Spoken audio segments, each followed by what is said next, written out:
people.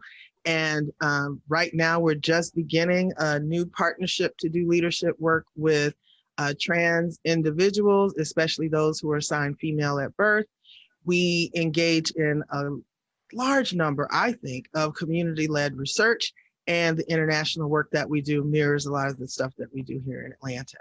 I wanted to go right in. I know at the beginning of the International Conference on Stigma that we're starting, or this session anyway, we're having these conversations around intersectionality. Kimberly Crenshaw is a friend of mine, known her for a very long time. And in the early 90s, she was looking at some critical issues around how we're dealing with critical race theory and how we're addressing racism and other social justice issues, and coined this term intersectionality to deal with it as a framework. And so we had different ways of looking at our identities and how they intersect, how those intersections influence one another, and then how those different influences are compounded to create unique experiences, usually in the face of oppression. And so this concept, intersectionality, is usually described is used to describe the different ways that societal privilege and oppression complicate the different parts of our identities and who we are. You'll get a chance to weigh in on that in just a moment. But for right now, we want to talk about why intersectionality has given us the energy to talk about sexual and reproductive justice, especially from an HIV standpoint. Reproductive oppression is where it starts. And we define, along with Sister Song, Women of Color, the National Women of Color Reproductive Justice Collective, we look at reproductive oppression as the control and exploitation of women, girls, and individuals through our bodies, our sexuality, our labor, and our reproduction.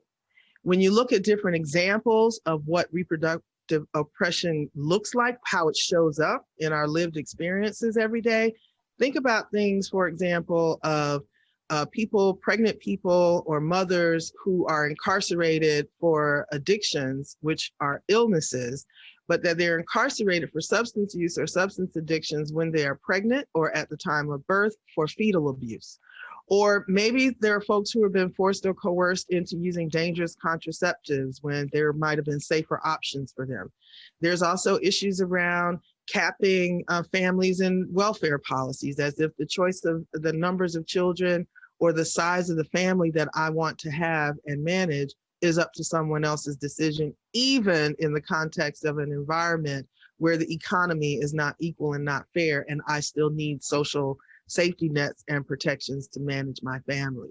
Forced or denied into marriages, looking at the federal policies around abortion, especially those that engage with restrictions around people who are living with HIV and or diagnosed with AIDS.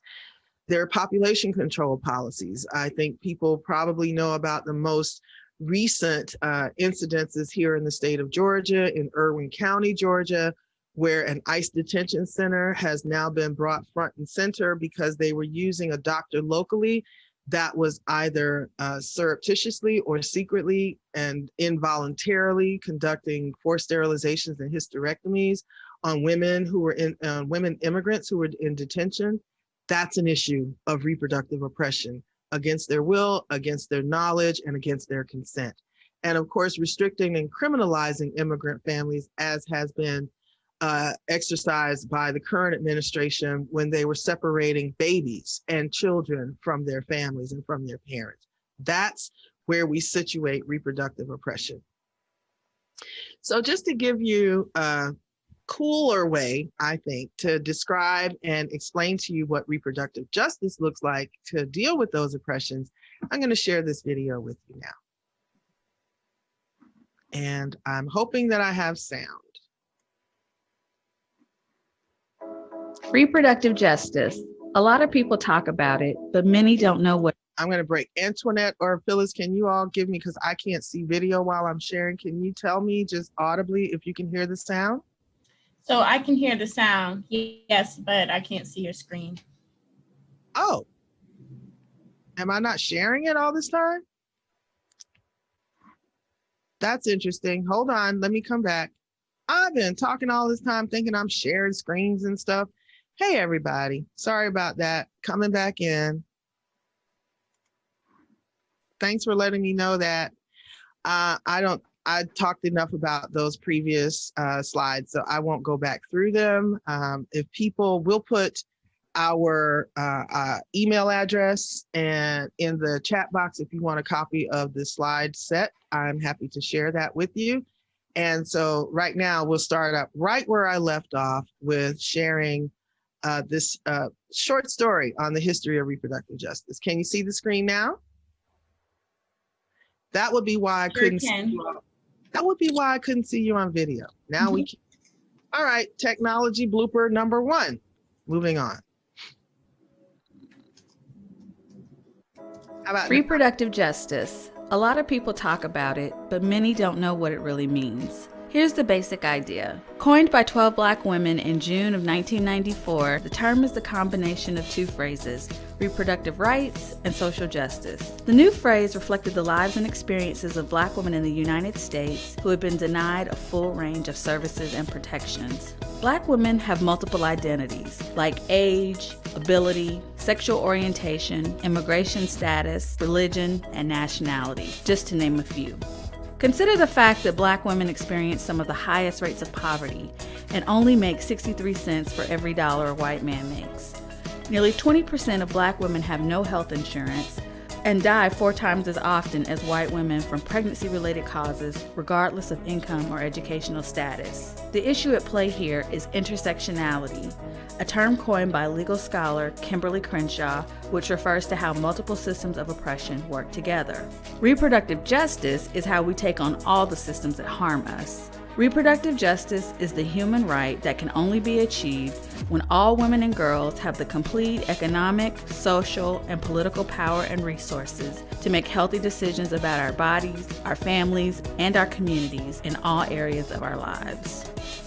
Reproductive justice centers the leadership and lived experiences of the most vulnerable, including but not limited to Black women, women of color, LGBTQ people, and youth. So there you have it. Reproductive justice has given thousands of women a framework to change policy, improve services, collaborate with other social justice movements towards our collective liberation.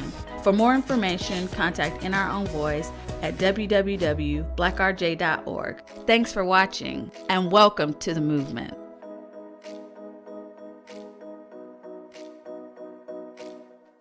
I love that part. Welcome to the movement. And SisterLove is a member organization of In Our Own Voice, Black Reproductive Justice. So we're going to move on to restating how we define reproductive justice. And I'm just going to give it because I think repetition matters in our learning opportunities and experiences. Reproductive justice exists when we have the human right to our bodily autonomy, including the right to control our sexuality, our gender, our work, and our reproduction. That right can only be achieved when all women and girls have the complete economic, social, and political power and the resources to make healthy decisions about our bodies, our families, and our communities in all areas of our lives.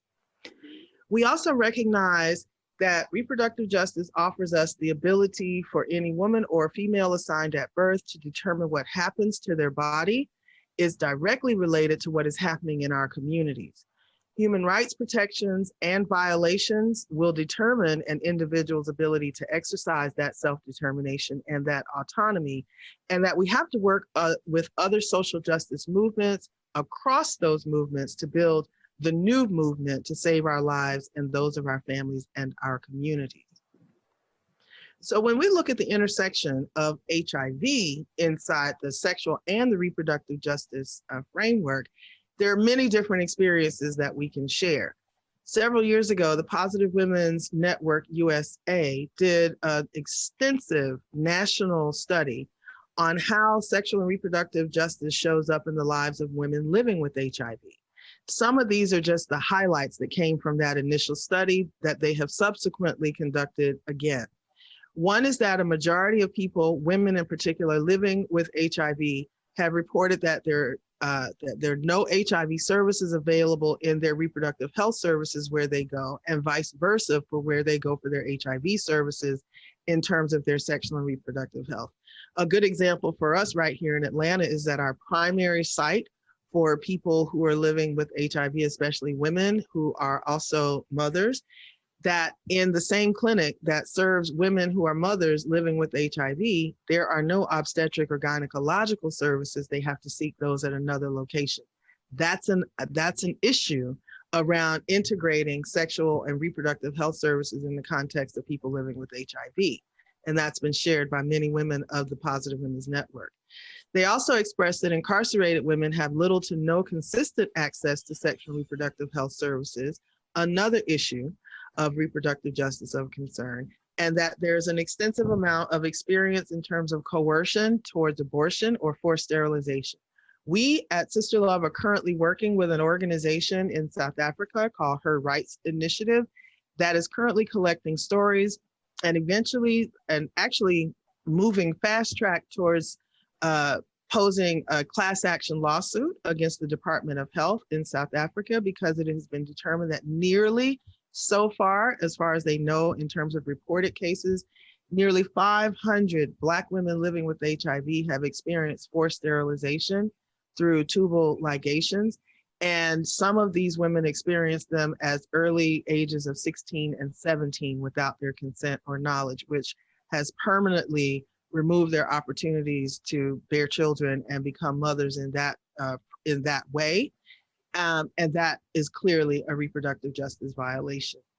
And there's just a quote from one of the women who provided their details in the study, being told by several doctors that to abort the pregnancy when she was almost in her second trimester before she knew she was pregnant, ran out of the doctor's office in tears because she was being told that she was selfish, or that if she was their wife, that they'd make her have an abortion because of her HIV status. We've heard that on many times, over and over.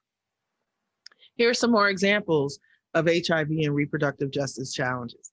Family planning options for women living with HIV are limited. There's insufficient provider expertise. There are some places, for example, where there's not a single obstetrician or gynecologist in their entire area, especially living in the rural regions, or also in regions where they have not yet expanded the Affordable Care Act and Medicaid, because those specialized services are most often paid for by paid insurance and are not necessarily covered if you don't have the OBGYN in your area.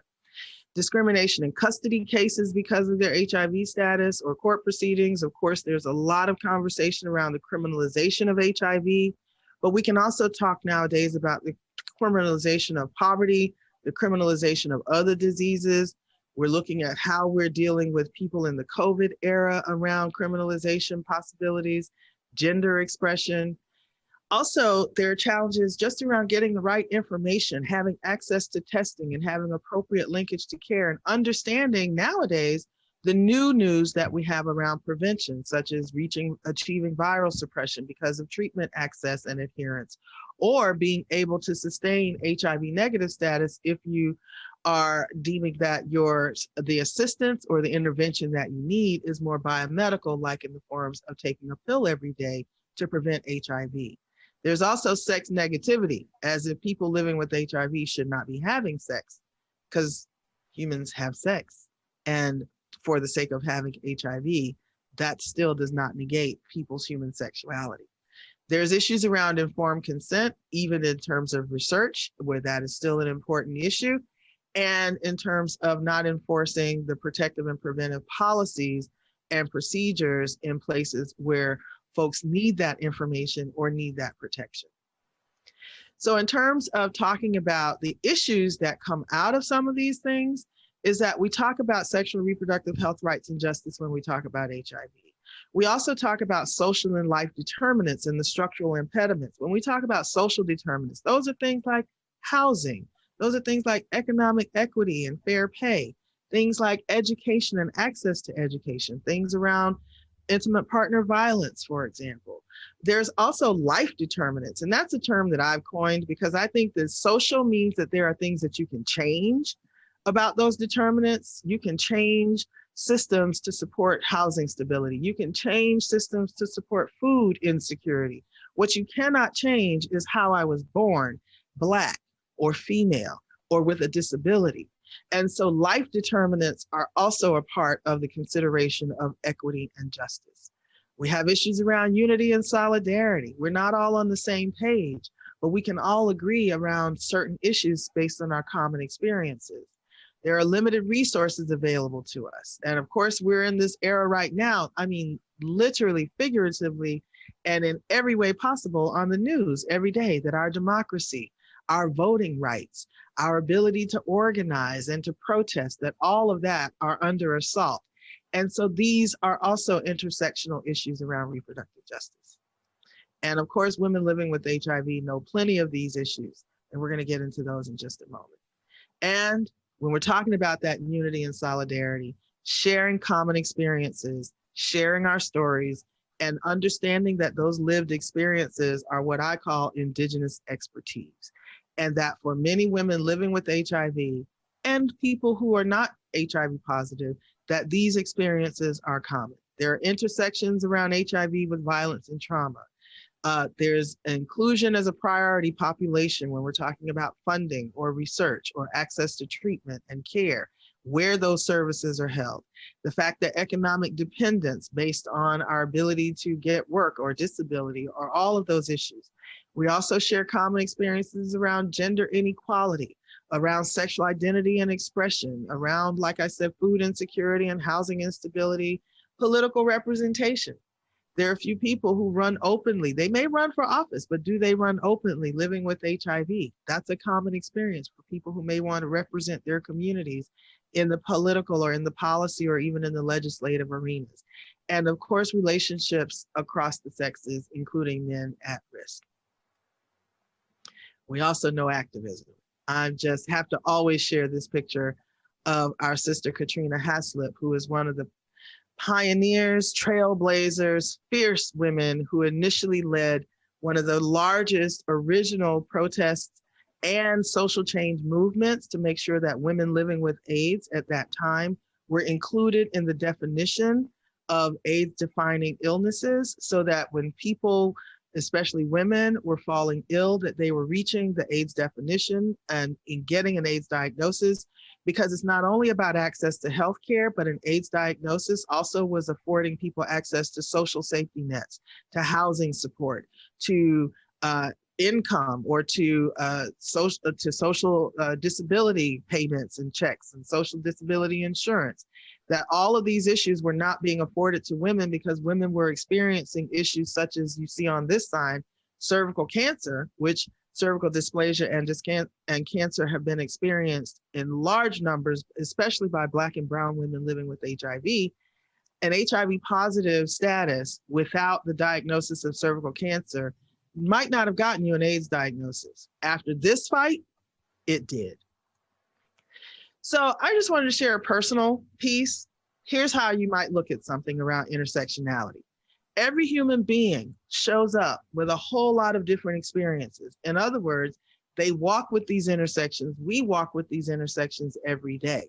My argument has always been is that for the intersections that our people that we serve are experiencing, we should be coming up with the strategies to respond to those intersections, and not in the silos, but in the most collective way possible. So these are just some of my intersections. I'm Southern. I was born in the South, raised in the South. I consider myself heterosexual. I am cisgender. I am an urban dweller, which means I live in the city. I'm single now. I've been married. I've been divorced. I've been widowed. All of these different things make up who I am when I show up in a clinic, when I show up for an interview for work, when I show up in the emergency room. All of these things are still a part of who I am. And people right now, even in our HIV services, make assumptions based on what people look like when they walk in the door versus what they live like when they ask for the stories and ask for the experiences. So right now, I'm going to ask you for yours. What are your intersections? And if you wouldn't mind, if you have the chat feature available to you, just think about all those different kinds of intersections that show up for yourself, where you take yourself, as my grandmother used to say, my Nana would say, wherever you go, you are going to be who you are wherever you go, which means everything that you have lived with, that you have experienced, they are all still a part of who you are, and they make up who you are. And that's what shows up when you present for services, when you present for testing, or even when you come to a workshop like this one for learning. Share with us what some of your intersections might be.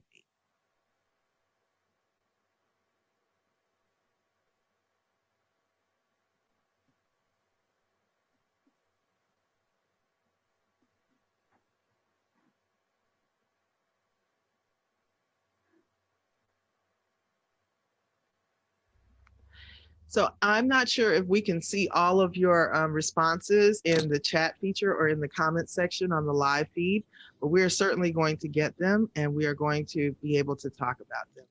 I want to move on to how we've addressed some of these key issues and how we look at sexual and reproductive health and justice. And this is a video that has been put together by our SisterLove team that provides information, and it's been created by young people for young people. And I'm excited to share this one with you today. So just take a look. Dazon, Yes. I do want to add that on the app that people are chatting with us. Some folks are saying that they are mixed race, in my 50s, cis women, mother and wife.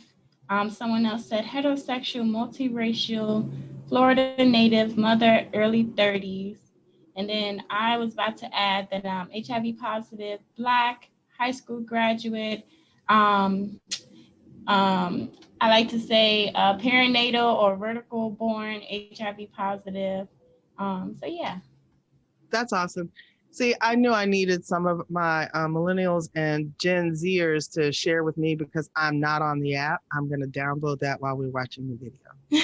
And just please continue as you're thinking about this and as you're watching this video, because we're going to have more chat questions for you. So thank you for tuning in, for chiming in on the chat feature. This is as interactive as we're going to get in this era right now. And so I'm grateful to you all for sharing in. And let's go ahead and hear from our young people with Your Life, Your Power, Your Decision. And I do want to, I think I should give a disclaimer that there are some issues and there are some discussions in here that may not be suitable for young people who are under the the mature age of what you might not want your children to see. As they say, not safe for work kind of conversation. Stay tuned.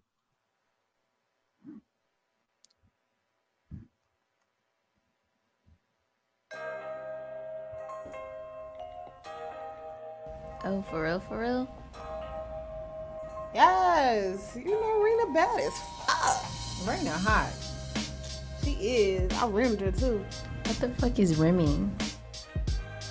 Oh, you mean you ate the booty?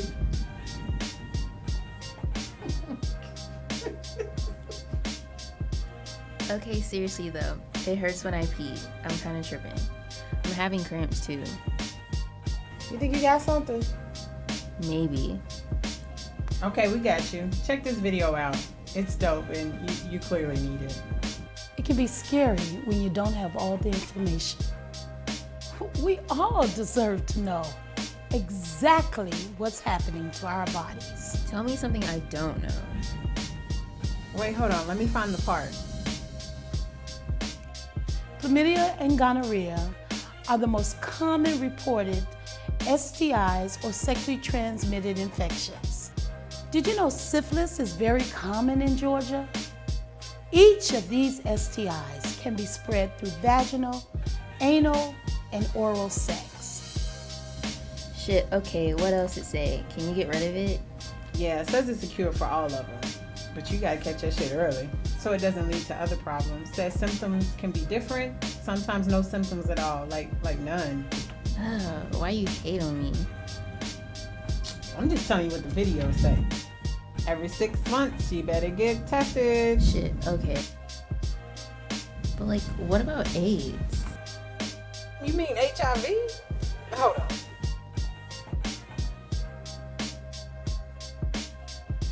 AIDS is the advanced stage of HIV. HIV is a virus that can only be spread through 6 bodily fluids: blood, semen, pre-seminal fluids or pre-cum, anal fluid, vaginal fluid, and breast milk. HIV can be passed by a mother to her baby, but treatment is available, which can greatly reduce this happening. Blood, pre-cum, semen, anal fluid, vaginal fluid, breast milk, all that. HIV is not spread through saliva, tears, urine, sweat, or feces. Using clean needles and syringes and getting on an HIV prevention pill called PrEP can greatly reduce your risk of contracting HIV. It says get tested. Use a condom. You always got to know what your partner's status is. Using a condom while having vaginal, anal, or oral sex can greatly reduce your risk of contracting HIV.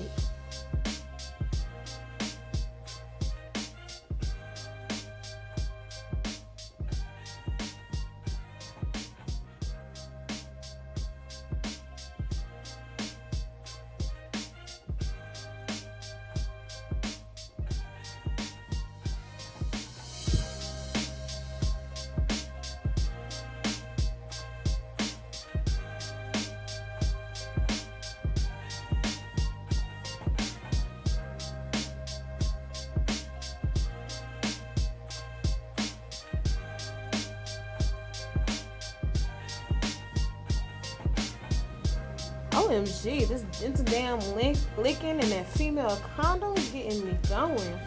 Yeah, and you can use the inside condom in your booty too. Yes. You ever had one break before? No. Wait, you asking for real? Like, I thought you were with Rena. I mean, I am with Rena, but I was seeing Kai too, and the condom broke yesterday. And you think? Yeah. Can you drop me any more video with them? You know it. Hang on. To prevent pregnancies, birth control options like the pill, the patch, condoms, intrauterine device or IUD, or the shots are available. But let's say you become pregnant and it wasn't intended or planned. Yeah. First things first, you're amazing. You are powerful and beautiful and in control of your body. Remember this, no matter how old you are, and regardless of your circumstances, you can have the baby if you want to. And if you do not want to, you do not have to. If you wish to end your pregnancy in the state of Georgia and you are under 18, the law says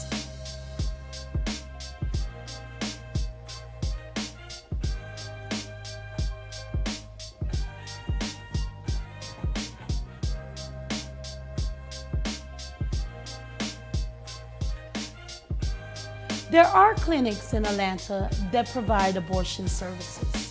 And there are abortion fund organizations in Georgia that may be able to help you.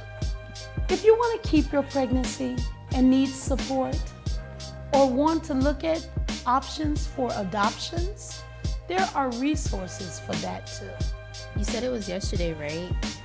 You got Plan B? The morning after pill can stop pregnancy from starting if you take it early. Yeah, but it's up to 3 days after. 72 hours? Believe me, I would know. Ooh, where I get Plan B? Like any pharmacy, but it's like $40. You want a little feel-good pep talk? Hell no, I don't want Plan B. But what you got though? Your life is yours and only yours. That means you have the right to the resources and the power to make your own decisions.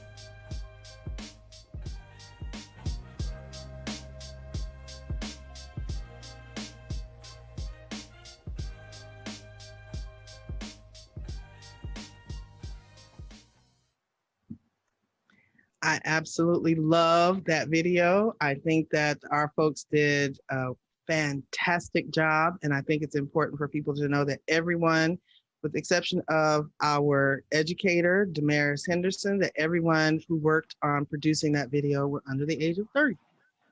That's really important. So here's your second chat question for today.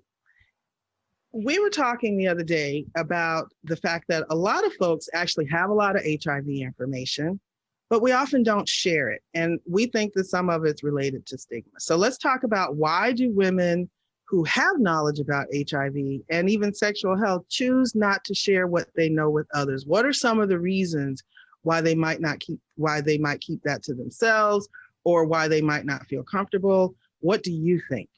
Please share some of that with us in the chat. And Antoinette and Phyllis, if you all are following that along, please let us know what folks have to say.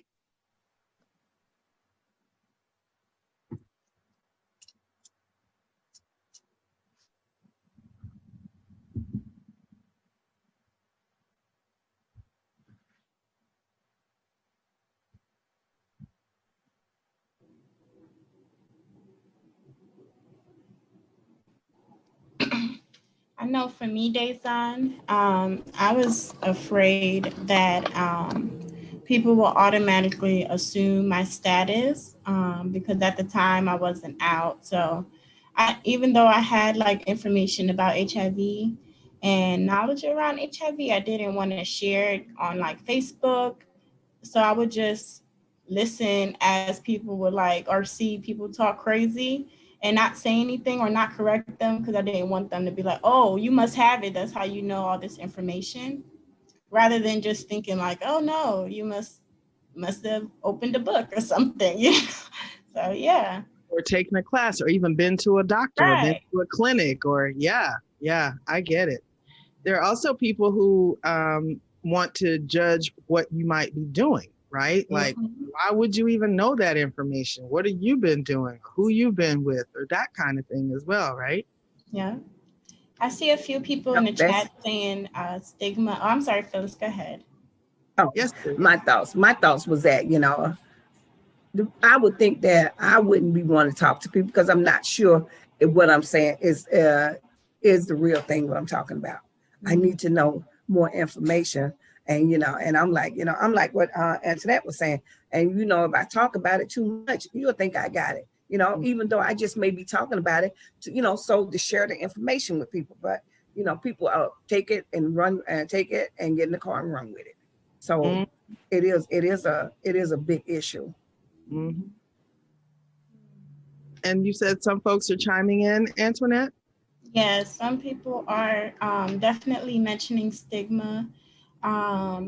Someone said that they worried that they might offend somebody, or they're making assumptions for fear of making others feel uncomfortable came up. And then someone did say, I work in a community that are still in denial. And I guess they didn't tell their kids or their community about their diagnosis. So that could be a reason. Mm-hmm. I can remember when I first started in the work, and I was even a volunteer. That was back in the day, still didn't have my own transportation, all of that kind of stuff. So riding the MARTA, you know, which is our public transportation here in Atlanta, you know, people might say, well, what do you do? And I start talking about my work, and they literally would get up and move to another seat. They would move, or I had one got off the train as if, you know, that was going to impact them by telling them the kind of work that I did. Now, I'm a little bold, so I didn't care. I just, you know, look at the next person who looked at me and said, you want to know some more, you know, something like that. But there are lots and lots of people for whom that discomfort is just not worth it, right? Especially if it's people that they know, or people that they know that they'll come across again, or people who may even have power over them, right? So that's really important information. So I'm going to move. Yes, Phyllis? I myself was in a situation as like, I assumed that this person was HIV positive because we worked in an HIV world, and I asked her how long has she been diagnosed, and she said she was never, you know, she doesn't have HIV, but she was nice about it, you know, and I had to rethink that, you know. Just don't just act well because you are bringing the wisdom and you're bringing the information to you does not mean that I got it, and I'm just letting you know, this is what I have. You know what's funny about that? So Dazon, she always got stories. I'm gonna say this is maybe only about 3 or 4 years ago. Was at a U.S. Conference on AIDS doing a workshop, and it was a side session, like a satellite session, training of different people who were spokespersons and going out and doing education with people living with HIV. So most of the trainees in the room were all people living with HIV. And I was doing a part of the training, and somewhere near the end of it, I might have talked about not living with HIV, but understand, working hard to understand and be, not have to speak for people, but understand the stories. I'm going to tell you that half of the people in that room, especially the women living with HIV, they were like, oh, what? All this time?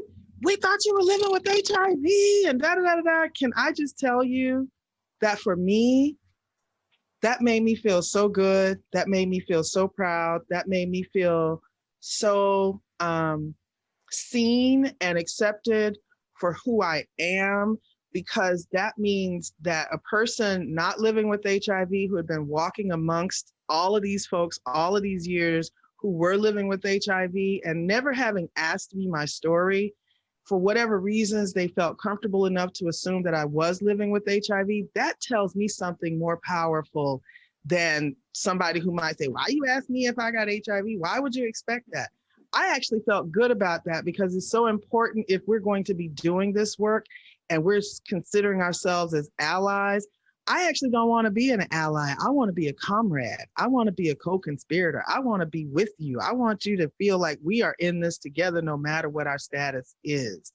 And I think that that's also important, that at some point, it actually doesn't matter what someone's HIV status is. It's about what their HIV intentions are in terms of this work. And so thank you for sharing that, Phyllis, because you just reminded me of that moment that I was like, oh, that makes me feel so good. I'm just saying. So how about some more stories, right? I want to start with this one.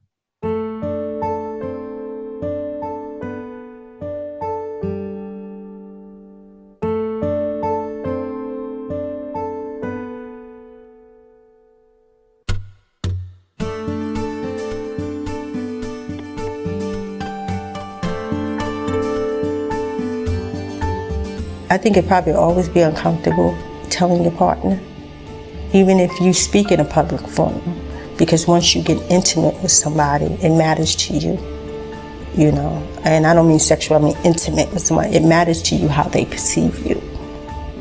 So it comes difficult to tell them that you are, especially if they are not. There's another level, and I call it living with, and then I call it living through. Because when you're going through, that's when you go to the doctors, you speak out, you accept, you know it's your responsibility. You're not afraid anymore. You're not bold with it, because I still struggle when I get involved in relationships with making sure that I tell that party. But I tell that party. One is because I don't want to be with anybody that don't want to be with me. I'm better than that today. And I got them all together for Christmas. My family, then my aunt's children, then another aunt's children. And I said, I'd like to tell y'all that your cousins have HIV and AIDS. And after I said that and I explained to them where I got it from, I can feel each one of them. As I looked around, I saw the sadness, I saw the content, I saw the tears.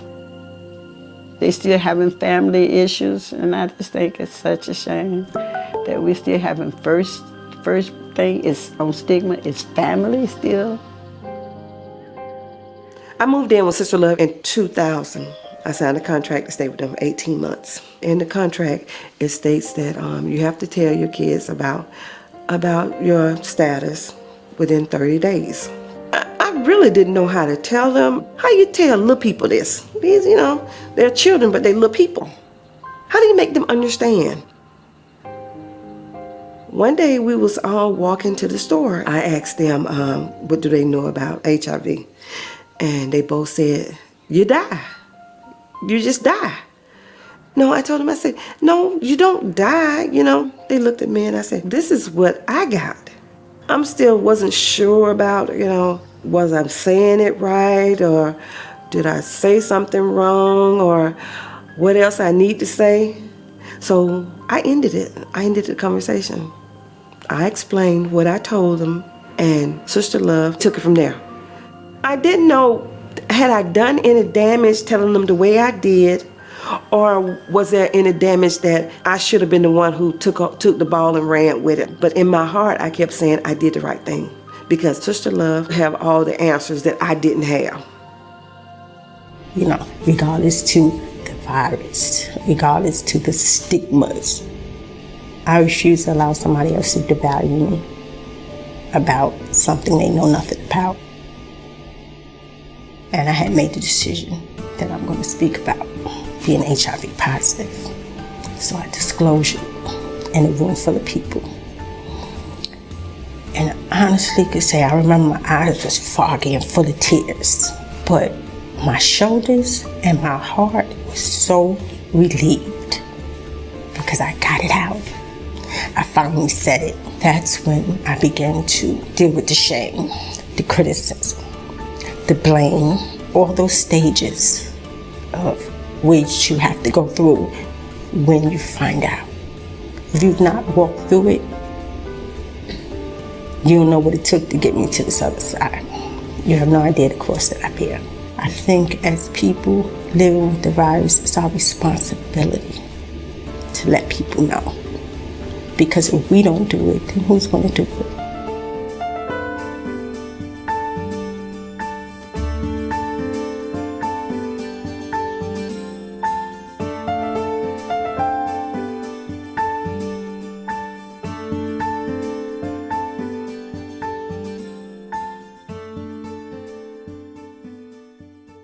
I still love these films. I love these videos. I know that they are a little dated.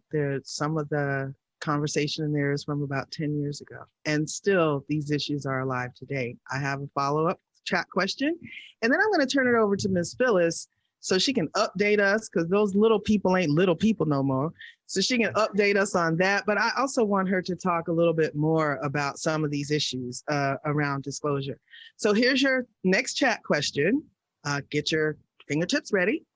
Have you ever had a negative experience with disclosing your HIV status with either a close family member, best friend, new partner, supervisor at work, a healthcare provider, or someone that was close or important to you, or maybe even not, even a stranger? Have you ever had a negative experience with that? And just share some of that with us in the chat, if you will. And if you feel like telling us, how you came through that, that would be great too. So let's go with the video. EHAS. EHAS means that everyone has a story. It took SisterLove and Merck collaborating together with 5 dynamic women making these videos. Okay, and disclosure. Disclosure, I looked it up, and it says a secret that's known. Okay, a secret. Okay, first of all, let me tell you, when I was diagnosed, how my doctor disclosed it to me. I was not, didn't know. I was there, and they put me in a room. I had my friend girl with me, and put me in a room, and they was all running behind, and they put my folder in on the door. Well, my friend girl, she went and got the folder, and she read it, and she says, "Phyllis, you're positive." And I said, no, I'm not. She said, "Yes, you are. It said right here." And I said, "No, it doesn't." She said, "Phyllis, it's written in red." For the life of me, I looked all over. I did not see the red writing. So when she put the folder back, the doctor came back. He took it out. Then about 15 minutes later, he came in, and I'm sitting there wanting to hear, what's going on. He started talking about, "You came in for the HIV test." He started touching me, like giving me a physical. And I was saying that, I'm coming here for the results. What is he doing? And then he walked all around me, and then he sat down and said, "You're positive." So, and I, my mind just went out. So I know that tears started going down my face, and I looked around and saw my friend girl there. I immediately stopped it because I didn't know at that moment if I wanted her to know that. So, but then, her and I, we still was friends, so cool. Okay. And with me being a new positive person, everybody have a sister or a brother that they can just talk to. Is one sister you can talk to, she'll tell you secrets. The other one, not to tell the secret because she'll tell everything. Well, anyway, it was my little sister, and I decided that I would come clean and tell her. Well, and I, told her one night I went to her house. So, she was, and, I'm so sorry, Phyllis, okay. And I said, okay, it's okay. I'm learning. And then, I didn't know what happened. The minute I left her house, she got on a conference call. She called my brother, my other sisters, and my mom, and said that our sister's sick. So, I didn't know they knew this. So I didn't say anything. And then one day, my sister, one of my sisters came to me and said, we know all about you. I said, what about me? She said, we know. Kiki told us everything. I was devastated. I was devastated. I went back to my sister and I let her know that she was wrong. And I said, I would never tell you anything else. Never. I cannot trust you. Now, our relationship was okay. It was okay. Now, and the next thing, I went to my doctor. They sent me to a whole new doctor. And I didn't know, I made appointments with Kaiser for my HIV, but I never would show up. So, and then what happened was that I finally showed up, made an appointment and showed up this time. And, I had my head down and I was reading a book, and the nurse called my name. Lord and behold, I look up. When I get there close, it was my auntie, my daddy's sister. And I'm like, oh my God. So she took me to the back, did my vital signs, and I asked her, I say, so what stays in here, what's said in here, stays in here? She said, yes, it is, Phyllis. And I said, oh, okay. Okay. I said, and she asked me about everything, and I said I was fine and all this, and she started telling me about the importance of making my appointments and stuff. Okay. Now, the next thing, my dad called me and he says, how are you doing? I said, I'm fine. And he kept asking, are you sure you're fine? I kept saying, yeah, I'm fine. And I'm like, oh my God, she told him. And I'm like, oh my God, my family has really destroyed my trust with them. Okay, and my next one was my friend girl, another friend girl. Her and I had been friends for like 15 years. And we lived like across the street from each other one while, down the street from each other, around the corner from each other. We always was together somewhere. Her husband was my son's daddy, cousin. We was always doing stuff together. Then what happened that she told me once, when she told me this, she said her uncle died of AIDS. And she said, I sure wished I had been there with him. I would have did more things with him if I had known this. So I thought that was a good time to, to tell her. When I told her, our calls that we would have like talking to each other like 4 times a day. Okay, the calls got to be 2 times a day. Then the calls got to be once a week. Then once every few weeks until no more calls. That just tore me up too. Because we've been friends all this time and we shared everything. And I don't understand why you quit being my friend like that. So nobody can make me understand what happened. I mean, okay. Anyway, and eventually, a few years after that, I called her on it, and then she just told me, no, you misunderstood. What part did I misunderstand? You stopped calling me, or when I call you, you have something to do. So, we still friends, sort of, kind of. Okay. Now, I was told disclosing to somebody, it's like giving them a gift. Who you would like to give your gift to? Mm-hmm. Now, you have to think long and hard, because even though it's you, this is you. And one other thing, I was talking to this guy for like 3 or 4 months. So we was at my house, sitting around the table, never had sex, sitting around the table, and the conversation, we were just playing, and the conversation got, kind of heavy.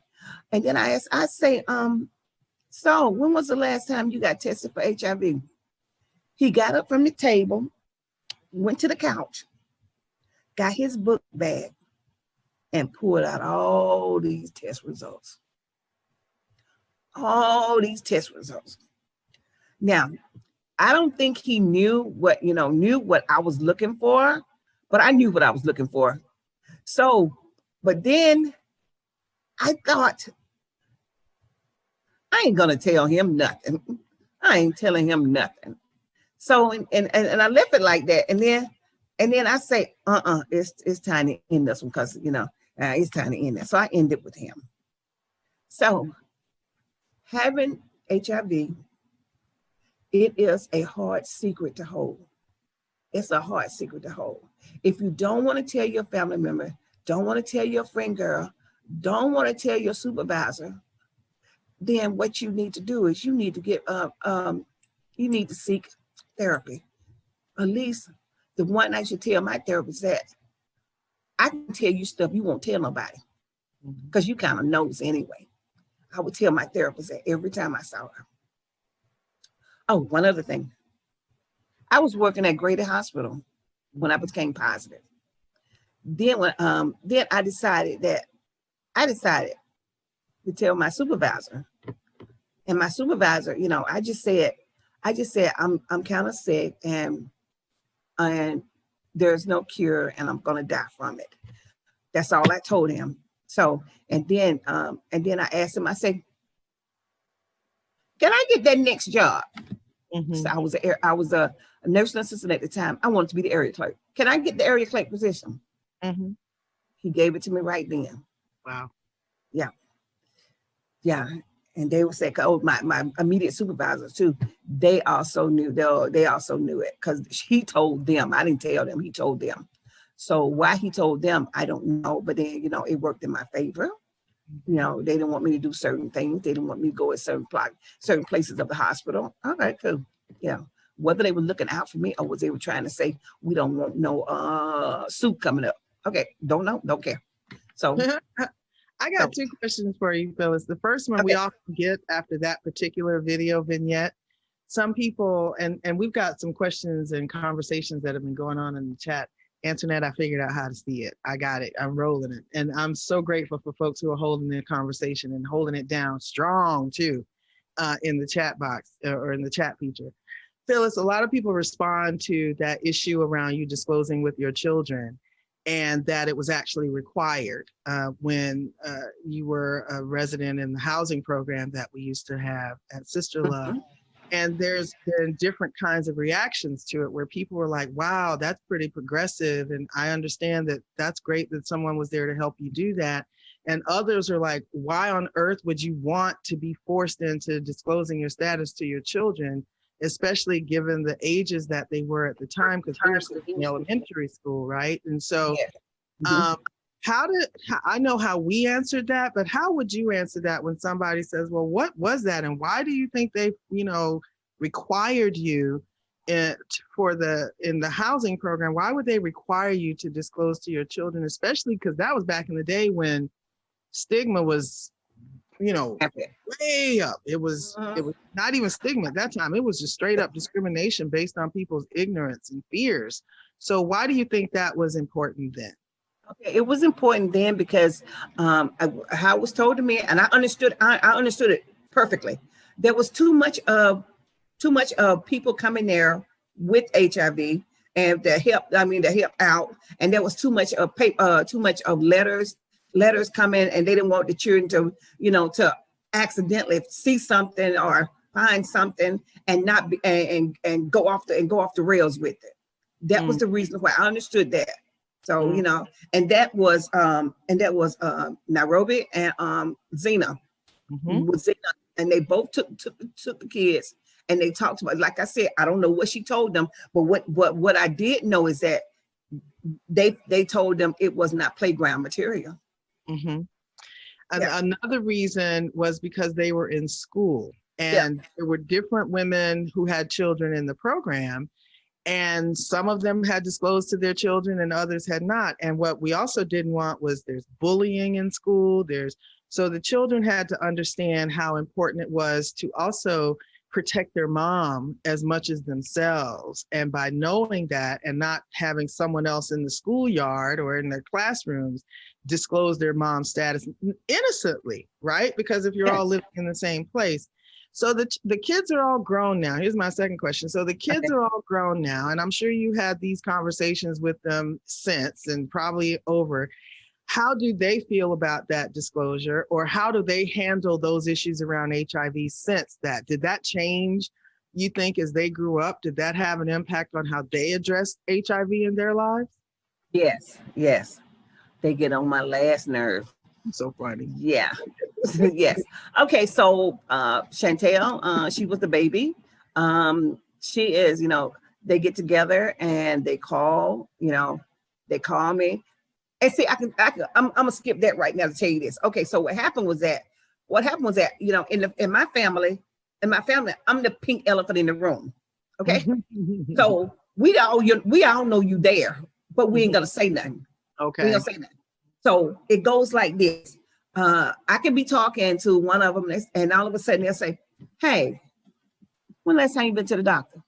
You taking your meds okay? Any problems with your medicine? You need a ride to the doctor? Okay. Do I need to go with you? Okay. Let us know." Okay. That's how they do me. So, I ain't mad, and after that conversation that my sister did, I stayed mad a long time, but then I realized something. She did something that I could not have done. There was no way I could have done it. And I appreciate her for doing it. But at that moment, she was not the one, Yeah. So, and my children, I had 4, all of them. I'll call you. Oh, I got one. I'm in Florida, and I went in the hospital last week. And, she's saying, you can't go in the hospital. I can't touch you. I got to be able to touch you when you're sick. I got to be able to. My son, he comes over. I need, just be at the drugstore. Say, "Hey, I'm at the drugstore. What you need? What you need?" Yeah. So they are big people now, and they know about they and it's still they don't talk about it. I mean, it's not, they don't talk to their friends. Well, I can't say that. I'm just hoping. Yeah. But do you think they've also made that choice that they protected themselves, that they get tested, that they stay healthy, that they know because they have been informed almost all of their lives about how to live in this world with HIV, being affected by it, but not necessarily having an infection themselves? Do you think that has been a part of it? That is. And unfortunately, one of my children followed behind me, but we're getting her through it. So yes. But but all the rest of the children, they're fine. They're over that and need a ride. I don't want you to drive today, Mom. We'd be over there to get you. Give me a list. They didn't even want you to drive. They didn't want you to get a car. I remember. They didn't. They was mad when it was you all that encouraged me to get my license. Oh, they was really mad about that. Really mad about that. You've got a lot of folks in the chat who are thanking you for your story, who are appreciating it as a gift, and I want to do the same. We're going to move on to the next video. We're going to come back to some of these really cool conversations. People are talking about how their therapists like rock, that you have also encouraged and inspired people to share about their own experiences with their therapists. I've got one more video vignette. People are asking about the videos. We'll talk about where to find them and how to get them at the end of our session. I've got one more to share, and I want to just say thank you again to Phyllis, and we're going to come back in so we can have a discussion with everybody at the end, all right? So here's our next story, and uh-oh, I don't know what just happened because that's not the vignette that I want. I hope that's not the one I chose.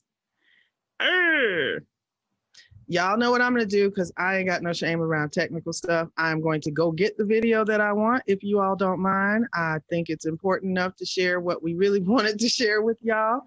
And so I am finding that one right here. I've got it. And I'm gonna come back into sharing. You know, technology, things happen. Here's the video we want to share with.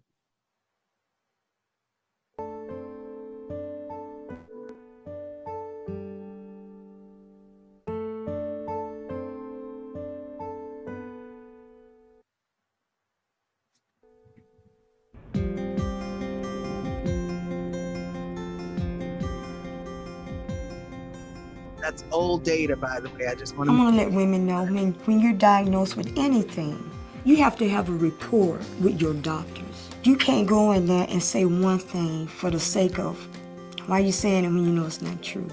Whatever's wrong with you, you got to discuss it. Whatever treatment they want to give you, you have to discuss that. You have to advocate for yourself when you go into a doctor's office. Well, this doctor I had, we didn't click at all. Not at all. You know, she barely spoke to me when I came in, you know, and she was telling me that, you know, you need to take the medicine, you know. She gave me no alternative but to take the medicine.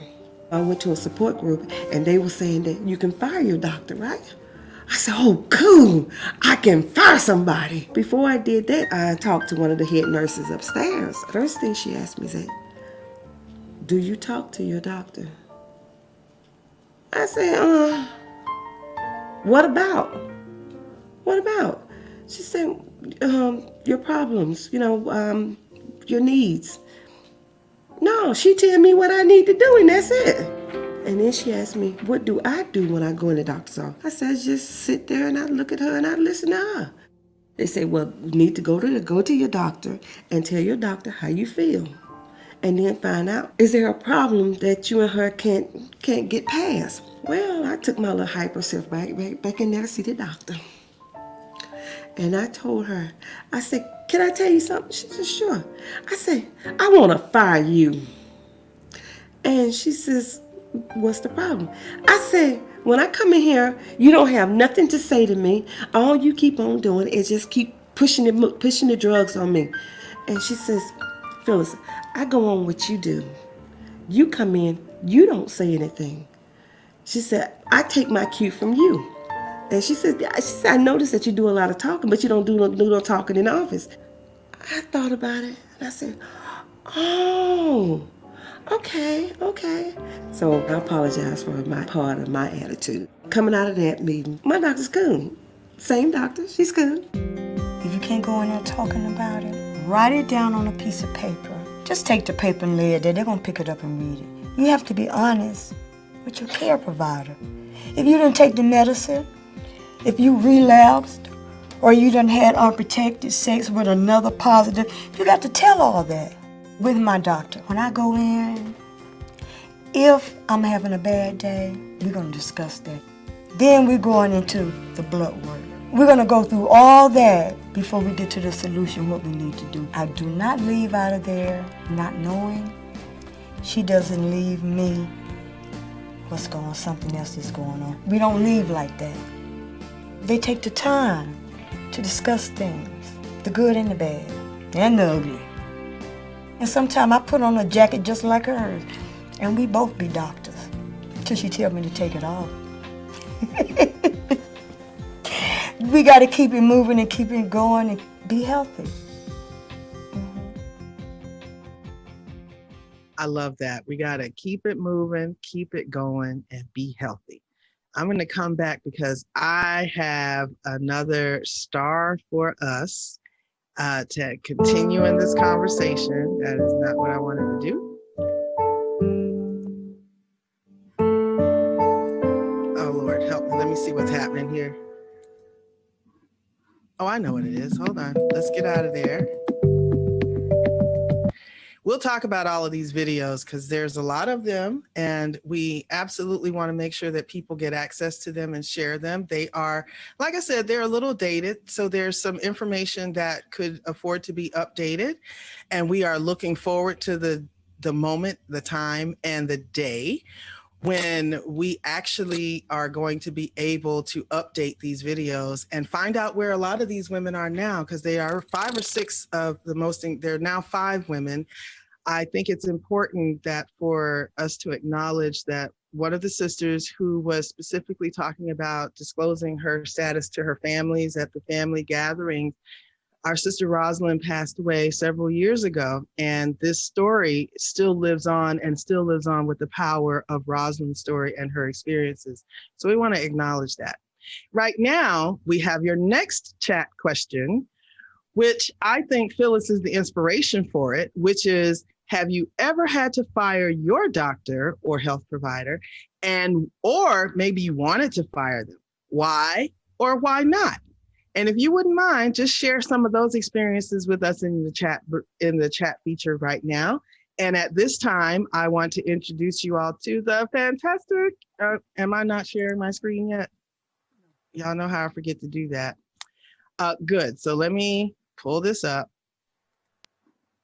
Go back to my chat question. Can I do that? Yes. And I'm hoping that y'all can see that here now. So the question is, have you ever had to fire your doctor or wanted to fire them? Why or why not? Please share that with us in the chat feature.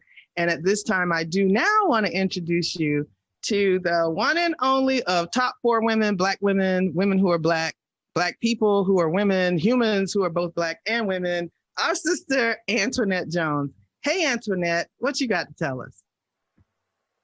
Okay, hi Dazon, hi everybody. So to answer the question, the chat question, I did want to fire my doctor. I didn't actually get the chance to. I made the decision to just up and leave the facility as a whole. And there's a lot of reasons for that. So I was born HIV positive. So I've had a lot of doctors in my days of living with HIV. And I've been able to experience some good and some bad doctors. I didn't know at the time that I switched care providers recently that I could fire my doctor. I just was like, I gave up hope and I was just like, you know what, I'm done. So I'm just gonna leave. But I had a situation where I had a care provider when I first moved to Georgia, which was 4 years ago. And my care provider switched me off of the medicine regimen that I was on previously, because at the time that care provider thought that, oh, you're doing so well, you don't need to be on these 2 drugs. We're just going to switch you to 1 drug. And me being born positive and gone through, tiredness or the dreadiness of taking medicines my whole life, I was like, yeah, 1 drug once a day, cool, I'm down. And over time with me being with them, me taking that 1 drug seemed to do more harm to me than good. I didn't feel, my health started to decline. I didn't feel as energetic as I was or wanting to do anything. I felt more sluggish, more depressed. I just felt a whirlwind of new symptoms or side effects that I was not experiencing before. And my health, like I said, started to decline.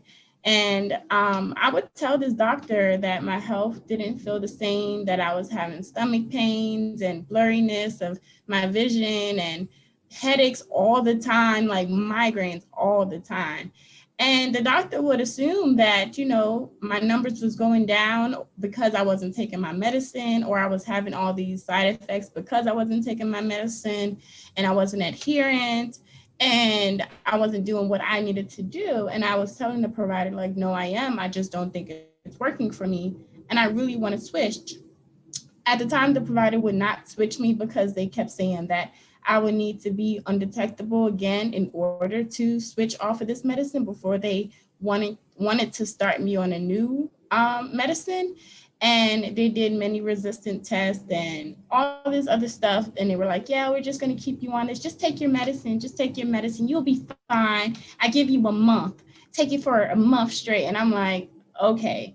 So ultimately, like I said, I ended up switching providers because I just got so sick in January of this year. And I was so sick, blurred vision. I just couldn't stand, I just felt very weak. So I switched providers. And when I switched providers, my new provider, she asked me similar questions that old provider asked me when I first moved to Georgia. And I answered the questions like they asked, how long have you been on this HIV medicine? What's some other medicines that you have taken in the past? Like they want to know if they don't have your medical records, then they want you to be able to let them know as much as you can remember, any allergies, stuff like that. And I told the doctor, prior to moving to Georgia, I was on these 2 pills. And once I moved, the doctor switched me to 1 pill. And she asked, why would that doctor do that? And I was like, well, because they said I didn't need it because I was undetectable. My viral load was, doing well.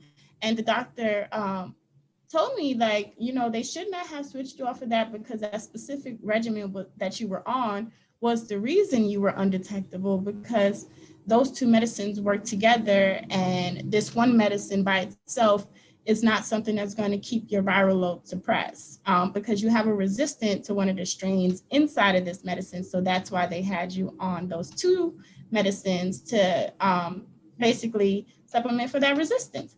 Mm-hmm. So for 3 years, I was basically, jacking up my health by being with this doctor.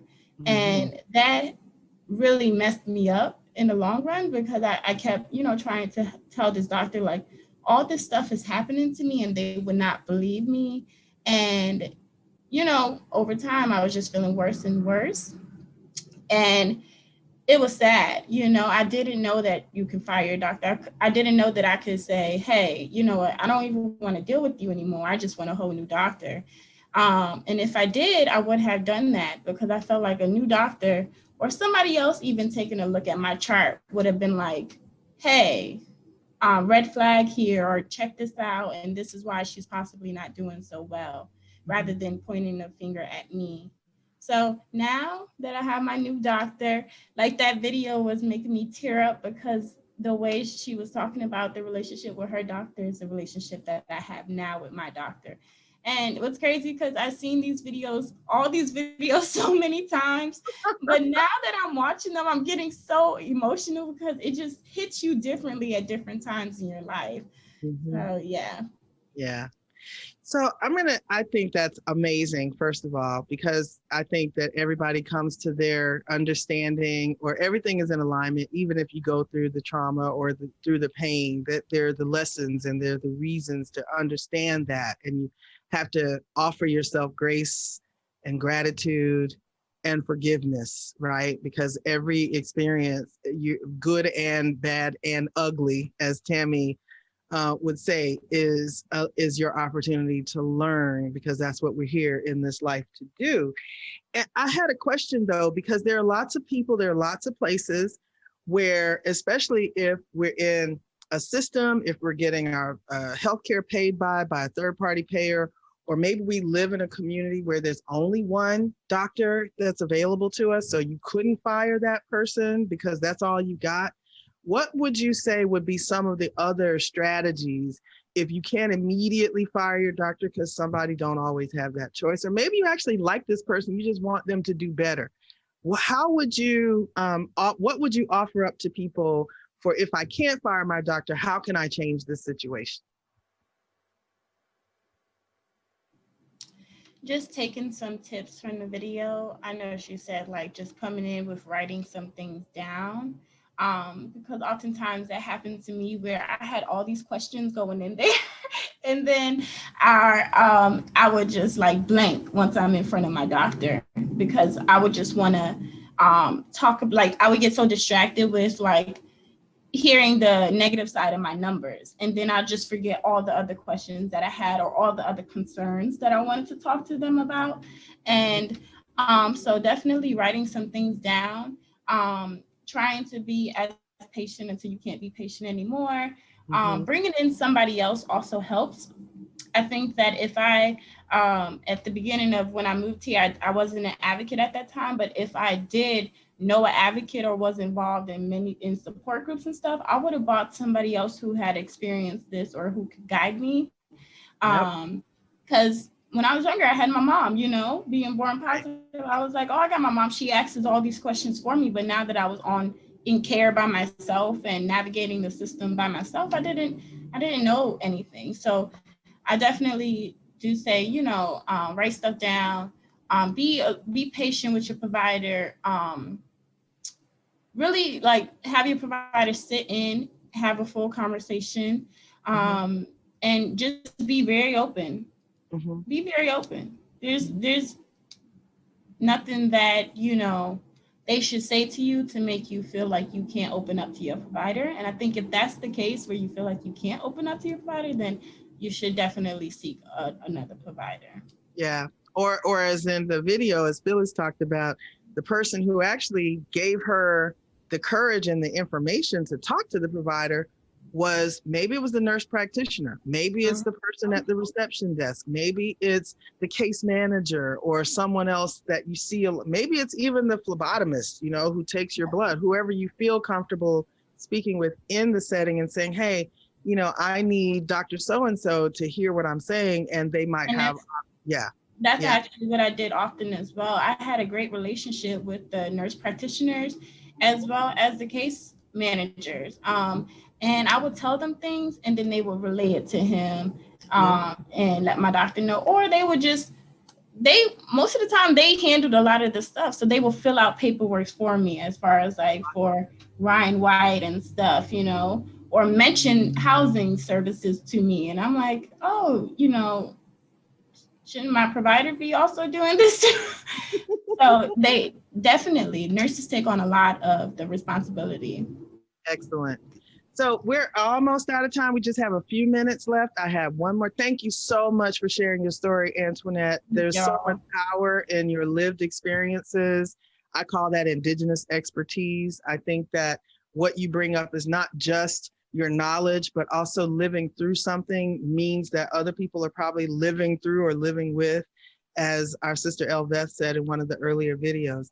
People are asking about the names of the videos. Well, the first video that we showed was called An Introduction to Reproductive Justice, which is easily found on YouTube. We also had the video called Your Life, Your Power, Your Decision, which is on the SisterLove channel in YouTube. And the other video series, there are 6 videos in that series called Everyone Has a Story, where we're also dealing with how people get support from their families and their friends. And we're also dealing with folks who talk about their experiences of choosing when and how to start their treatment and staying, and the tools that and the tips that they have for themselves and how they stay on treatment or remain adherent. And I'm just grateful to all of you for sharing your stories on video as well as with us in person today. I have one more chat question because I want to circle all the way back around to this question of how are we dealing with some of these issues around stigma and discrimination, whether it's in our work, whether it's in our healthcare settings or in your everyday life. What are some of the ways that you're dealing with that? And because we're coming close to the time, I'm just going to go ahead and open it up for us to have some conversation and some discussion around that. I know that there was also this issue of intersectionality that we wanted to address, and that in terms of HIV, there are all kinds of, as our friend calls, isms and obias that show up in our lives, right? There's racism, there's sexism, there's what we can now call HIV-ism, right? there's homophobia, there's transphobia, there's xenophobia, there's all kinds of things, there's classism. So there's all kinds of major pieces that all come to play all at the same time of trying to just manage life with HIV. And we all work at SisterLove. So I wanted us to talk just a little bit about some of the strategies that we use at SisterLove to address any of these issues from an HIV perspective and a reproductive justice perspective, from an advocacy or activist or service.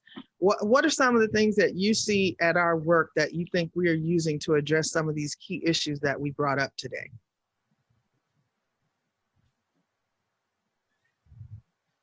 That's either one of y'all who works at SisterLove. We can start, yeah, because we've got a lot of stuff going on. What do y'all want to talk about in terms of what SisterLove does to deal with some of you can pick one or any of these different topics that we've covered? I think we deal with it by having support groups. With, we call ourselves Divas in Action. We talk about everything. There's nothing that can't come on the table that we don't talk about. Yep.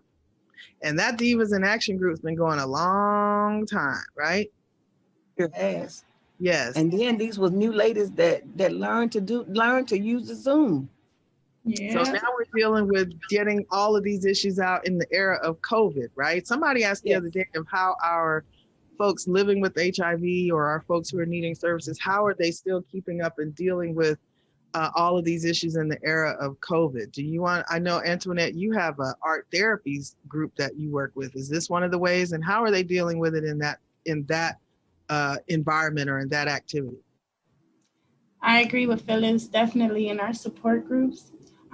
These ladies, and for me, I do a co-ed support group, but they really enjoy it. And we talk about all types of things, especially with the issues that we see and that we're facing today: racism, transphobia, homophobia, election stuff, oppression, and then HIV. We talk about cooking. We talk about watching movies that are related to our stories and our everyday lives. We do different things, and we have these conversations, these in-depth conversations in spaces where we are, where we trust and we can love on each other, and we can, give space to open up and share that weight that's always sitting right here on our shoulders and causing us these neck pains and stuff. So just having that space and that environment is always great. And even for me, like in Phyllis, because Phyllis has her group, and I love I love being a part of their group, because Phyllis always asks me, like, if it gets too much, you can like chill, or we can take care of it. And I'm like, no, Phyllis, I love being on your groups, because all the stuff that I learned in your groups, I take back to my young women, and we feed off of that. And I'm like, it's just so amazing, because y'all have been doing this for so long, and y'all are leaders to us. So I just love it. I just want to say you both are my leaders, and you just amaze all the time, every day. We've got folks who are saying, thank you. You're helping me open my eyes and be mindful. There are folks who have dealt with issues other than HIV, but are still critical, especially for Black folks, like sickle cell. Now we're in the era of COVID and dealing with the stigmas and the intersections around healthcare that are impacting us in all of those ways. And I really just want to say thank you so very much to everyone who has joined us today. We had a really good number of folks. We had well over 50 people in our session for almost the entire time. And I want to thank folks for chiming in. Please be sure to follow SisterLove. Our website is sisterlove.org. That's sisterlove.org. You can also follow us on Facebook and on Twitter and on Instagram. We even have a few things thrown up there on TikTok that are absolutely amazing. All our young people and some of us old people are getting engaged and getting involved and sticking through this and staying together. And I just want to thank Phyllis and Antoinet. And I also want to thank all of the organizers. I want to thank the folks who have engineered this session today for inviting us and for including us in this really critical conversation.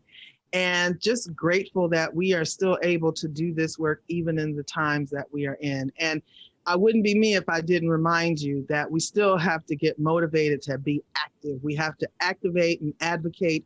We've got to still be out there in those streets. We've still got to be in the faces of the deciders. And if you are living in the state of Georgia, y'all know what I'm getting ready to tell you. If you're not registered to vote, do that. You can register at vote.org, register online. You can also, for people who are just turning 18 between now and December 7th, get yourself registered, please vote, and then make sure that we're all getting our absentee ballots in and we're getting our present butts to the polls all between, I think the open up around the second week of December all the way through January 5th. It's really important that we all stay engaged in our civic duties and in our democracy. And that's how we deal with the intersections in our lives. I'm Dazon. We have Phyllis. Thank you for being with us today. And we have Antoinet. Thank you all for being with us and sharing space with us today. It was great. And we are SisterLove, and we are out. Thank you so very much. Peace.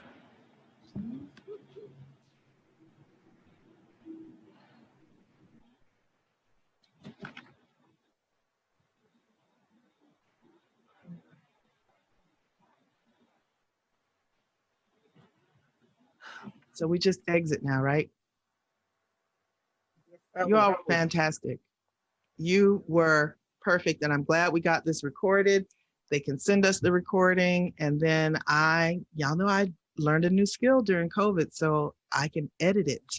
And we can keep this for posterity. Sybil's gonna be proud of us. Thank y'all, and thanks to the team that engineered all of this for us. We're so grateful. Yay, wonderful job, everyone. Thank you. So proud of us. I'm so happy we got the chat together because I was wondering. I was like, there gotta be more than 4 people on here. Right? It's awesome.